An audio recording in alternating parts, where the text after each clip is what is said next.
L'appréciation que nous donnons, c'est d'abord une satisfaction de voir enfin, après tout cet exercice durant toute une année pour doter CORAF d'une nouvelle stratégie et d'un nouveau plan opérationnel, que cet exercice arrive enfin à terme et qu'il soit, après adoption par le conseil d'administration, qu'il soit finalement validé par le conseil d'administration et aussi l'Assemblée générale.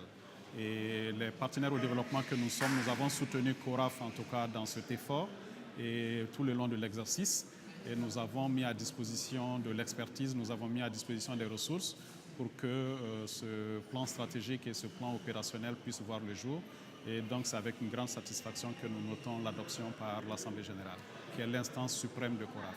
Depuis le début, nous l'avons clarifié. Il appartient à CORAF et à la région et aux bénéficiaires et aux constituants de CORAF de déterminer ce qu'ils veulent faire pour la région. Il n'appartient pas aux partenaires au développement de fixer quelque cap que ce soit. Par contre, ce que nous avons souhaité, c'est que CORAF puisse définir clairement sa vision stratégique et qu'est-ce qu'elle souhaite faire au niveau de la région dans le cadre du mandat qui lui a été donné.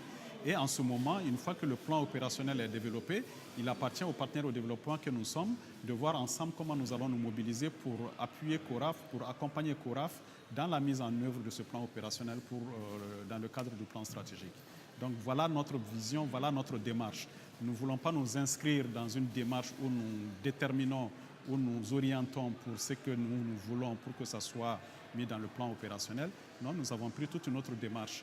Nous avons soutenu CORAF, nous avons soutenu la région pour qu'ensemble ils puissent définir qu'est-ce qui est attendu de CORAF en termes de mandat, en termes de prospective, en termes de vision stratégique et maintenant décliner en des actions bien précises pour la région, pour un plan opérationnel pour 5 ans.